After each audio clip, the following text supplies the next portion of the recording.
Baik, Assalamualaikum warahmatullahi wabarakatuh. Saya Manisa Novita Tulani ingin mempresentasikan materi saya, yaitu produktivitas. Yang pertama, pengertian produktivitas. Produktivitas adalah daya produksi atau keproduktifan merupakan istilah dalam kegiatan produksi sebagai perbandingan antara luaran dengan masukan. Produktivitas merupakan suatu ukuran yang menyatakan bagaimana baiknya sumber daya diatur dan dimanfaatkan untuk mencapai hasil yang optimal. Produktivitas dapat digunakan sebagai tolak ukur keberhasilan suatu industri atau UKM dalam menghasilkan barang atau jasa. Sehingga semakin tinggi perbandingannya, berarti semakin tinggi produk yang dihasilkan. Ukuran produktivitas bisa bervariasi, tergantung pada aspek-aspek output dan inputnya yang digunakan sebagai agregat dasar, misalnya indeks produktivitas buruh, produktivitas biaya langsung, produktivitas biaya total, produktivitas energi, produktivitas mentah, dan lain-lain. Ada 4 tahap sebagai satu siklus yang saling terhubung dan tidak terputus. Yang pertama, pengukuran, evaluasi, perencanaan, dan peningkatan. Selanjutnya, produktivitas yang diperhitungkan hanya produk bagus saja yang dihasilkan. Jika suatu work center banyak mengeluarkan barang cacat, dapat dikatakan work center tersebut tidak produktif. Keempat kegiatan tersebut sudah menjadi dasar industri dalam melakukan peningkatan produktivitas. Siklus produktivitas digunakan sebagai dasar perbaikan masalah produksi terutama pada skala industri.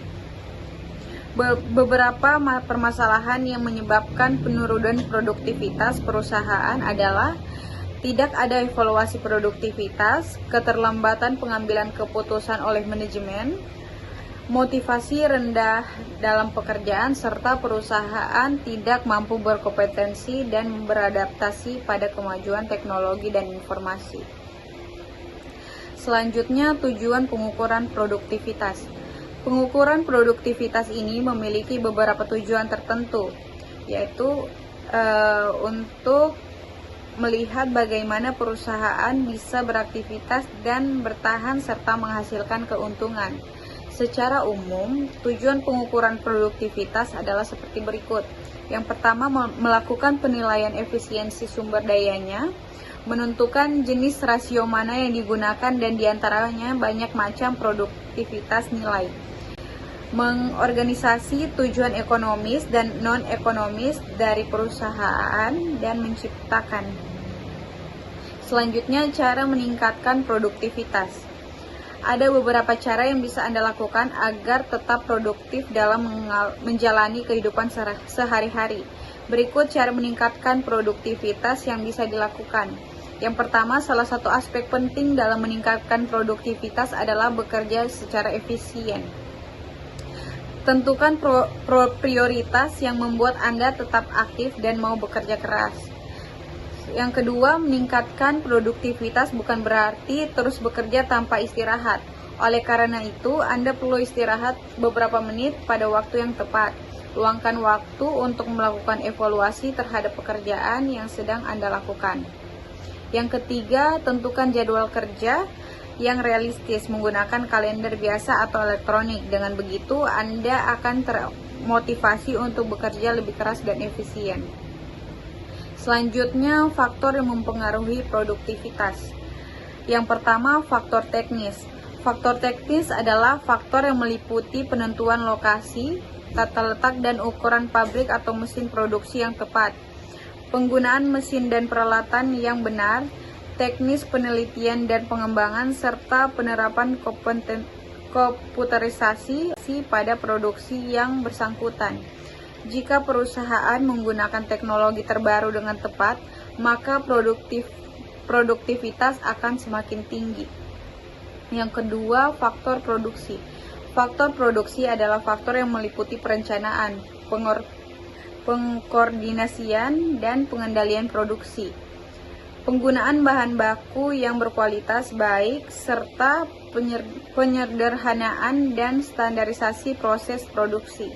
Jika semua faktor produksi berjalan dengan baik, maka akan meningkatkan produktivitas.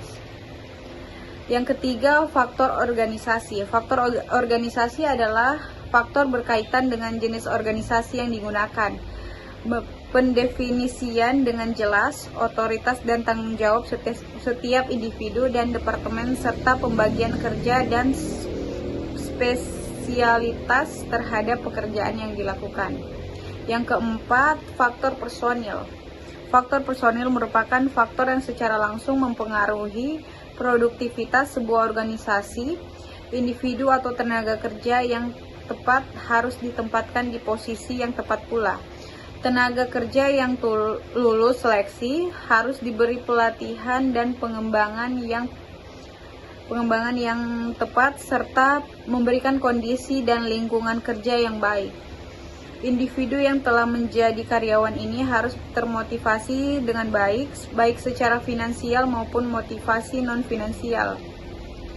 Keamanan pekerjaan, kesempatan memberikan saran atau pendapat, dan kesempatan untuk dipromosi juga secara langsung mempengaruhi produktivitas kerja suatu organisasi. Yang kelima, faktor finansial. Keuangan merupakan darah dari sebuah bisnis, oleh karena itu harus terdapat perencanaan dan pengendalian keuangan yang baik terhadap keuangan atau modal kerja. Penggunaan modal atau pemborosan keuangan yang harus dihindari. Manajemen harus memperhitungkan dengan baik pengembalian atas modal yang mereka investasikan. Keuangan yang dikelola dengan baik akan meningkatkan produktivitas suatu perusahaan atau organisasi. Sekian dan terima kasih. Wassalamualaikum warahmatullahi wabarakatuh.